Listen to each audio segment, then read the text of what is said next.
And we are back. We were discussing the YouTube creators that inspire us. I went on for a while talking about all of those people, including I wanted to bring up Black Pigeon Speaks, Rez Navy Hato at twitter.com, I think, at Navy Hato.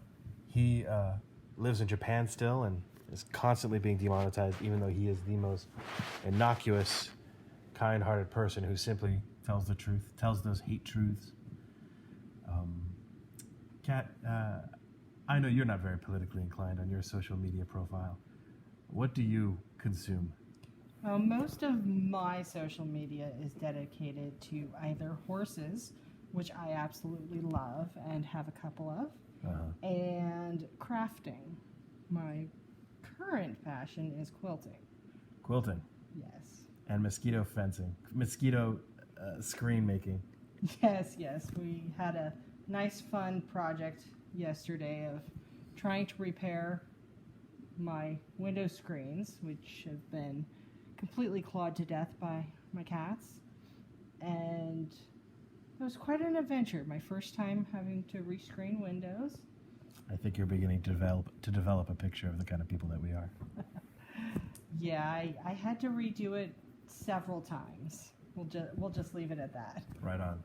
So, I'm the one who attempts to bitch and kvetch at the media and the messaging and whatever's coming off the net. And then good old Kat here is just productive. Nose to the grindstone, building, creating, doing it right. I could learn a lot from her. Okay. So we also had some current events topics that we were going to discuss while we have the next 10 or so minutes. The one that comes to mind is something that we came up with yesterday. It was Disneyland, or was it Disney World? It was Disney World. Disney World. Disneyland is not currently open. Right. Opening up, but refusing a family who had one autistic child of young age, but still not so young that they could get underneath the requirements for wearing a mask. So Disney World is currently requiring masks for anyone 2 years and older, regardless of condition, no exceptions. That is their policy. Right. And so we had a very lively conversation about it. But essentially, I don't know how I feel about it. I view Disney through a lens of their historical impact on our culture, which is largely positive, and didn't really start changing for the globalist, questionable, two-faced corporations that they are today until maybe the early 2000s. Kat and I, we've had some pretty emotional conversations because she loves Disney. I am a rabid Disney fan. Yeah. I don't know. Does one child get to shirk the rules?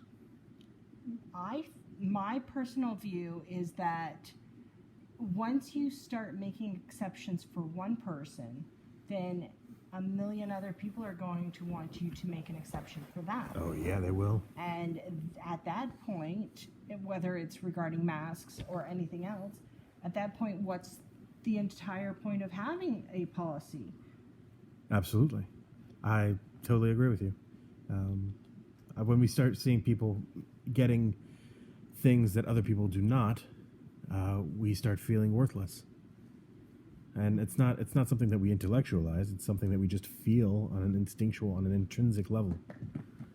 But, then again, why can't they just find some happy medium and let children who are experiencing these maladies and can't wear a mask? I mean, does the happiest place on earth not want special needs individuals? But when you're talking special needs, you can't just focus on one malady. What about the children that are immunocompromised and are at increased risk of getting sick? What if one of those children that has another malady that they're wanting an exemption to wear the mask, what if they wear the mask and then infect somebody that age appropriately isn't wearing a mask, like a 1-year-old or a 2-year-old? Because you see plenty of them at the Disney parks. Right. And then the theme park is then partially responsible for that immunocompromised child getting the disease if they're just going to make exceptions. Because how do you know that that child isn't a carrier? You never will. And as far as how this impacts our attachment and connection to society at large, I think that human beings are non-negotiable. Their children are non-negotiable. And, well, I think that this is a great object lesson in teaching your children that life is risk. And we're not allowed to consider the motives of people on an interpersonal level. If a certain demographic is universally known to be more violent than any other, you don't say, hey, there's a likelihood you might victimize me, and so I'm going to avoid you. I do believe we call that something, oh yeah, bigotry. Now we have a new form of authoritarianism, medical authoritarianism, in which we are now able to presume a person is filthy or dirty and unclean, but through this filter of the medical priesthood, these priests telling us these people are unclean. I don't know why I took a southern accent right there. That's probably not the best thing to do. But now they're the ones who are able to say that we can assume everyone to be unclean, and they use an authority position, not a logic one. I think that when it comes to masks in general, I think we all want to care for each other, and I think we all want to show everyone on an honest to goodness level that a mask is me saying I think that if you're scared and if you are a paranoid person, I want you to feel like, as your countryman, you know, I'm looking out for you. But I'm not offended when I'm around people without masks. And Disney, well, I don't think that they see things from that kind of a standpoint. Nothing moves through the Disney hierarchy without passing through the colons of like 20 lawyers. So I don't know how I feel about it. I personally think that this is a great object lesson in teaching everyone that if you go out, even for enjoyment, that your safety is not assured. I think you've put it very, very accurately. You know. Okay, I believe that we were talking, let's see, there was another... I have an article that I don't think I've shared with you. All right, lay it on me. It's one that a friend of mine sent. In Mesquite, Nevada, a neighborhood has decided to come together and shine blue, i.e. to put all of their lights that they shine at their houses, exterior of the house, not the kitchen table light, but all of the lights on the outsides of the houses, the street lights, everything. In this one neighborhood, they've decided to put in blue lights to show their support of their local police department. How do we feel about the police? Well, first of all, do we believe that the police are in fact an institution derived historically from posses sent out into the bush to reacquire escaping slaves? Oh, harsh silence right here. I think I've caught her. Let me explain this to you folks. The prevailing leftist narrative is that the police as we know it today are such a derivation that slaves would try and escape and posses would be formed, and they're the ones who, in the name of law enforcement, would go and abduct and reacquire these running slaves. I remember something about the Sheriff of Nottingham, which is a tale that we all know from Robin Hood. Now, a sheriff has always been a law enforcement position. Now, the Sheriff of Nottingham is not universally conceived to be a nice person, but his post has function. His post has purpose. And what is the purpose of a sheriff? Oh, it's to provide law enforcement. Now, when was this, what do you call it? When was this tale told? When was the tale of Robin Hood told? This was like back in medieval times. All right. Are we talking like 1800s? Is that medieval times? Like 1670? 1670. Well, I do know there was slavery in 1670. Sorry, folks. Right now there is what appears to be a brown recluse climbing on our roof or ceiling, and now Spider Woman Cat is off going after actual spider, trying to kill it. Did you succeed? Almost. All right. Now, obviously, the spider is going to claim revenge against us and stab us with its poisonous fangs in our sleep. I am now nose to cooch. All right. So, okay. Well, I think that I've gone down a sidetrack. Let's bring it back to modernity. So, of course, we support the police. And, of course, anyone who doesn't support the police is probably trying to work in degenerating the established Western cultural system of law enforcement. Now, I've been told, just like anyone else, that when you are encountering the police, it's yes sir, no sir, don't say anything else. They are endowed with the power of self-protection to the point where they can end your life to preserve theirs. That is a non-negotiable component of law enforcement, and one that's obviously completely understandable.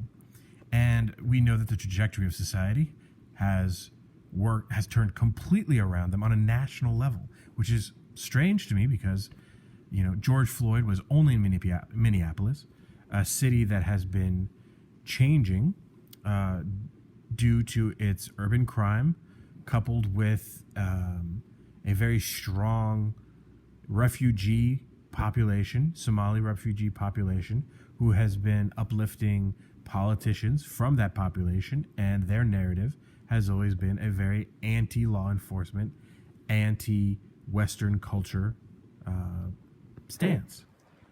I think that once you start bad mouthing and what they're wanting to do, defund the police, now who do you have to call when somebody's breaking into your house or somebody's robbing you? You got Ray Ray.